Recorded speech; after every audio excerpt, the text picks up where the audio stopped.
নমস্কার। আজকে সরস্বতী পুজো, সেই উপলক্ষে আমি একটি কবিতা আবৃত্তি করব। কবিতার নাম বিদ্যাসুন্দর, লিখেছেন বুদ্ধদেব বসু।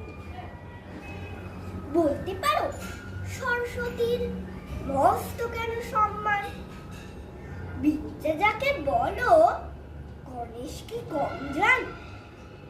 সরস্বতী কি করেছেন মহাভারতে লেখেননি? ভাব দেখে তো হচ্ছে মনে, তর্ক করাও শেখেননি।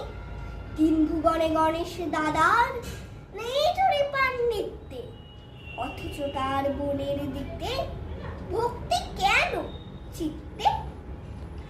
সারাটা রাত ভেবে ভেবে এই পেয়েছি তো, বিদ্যা যাকে বলো তার আরেকটি নাম সুন্দর।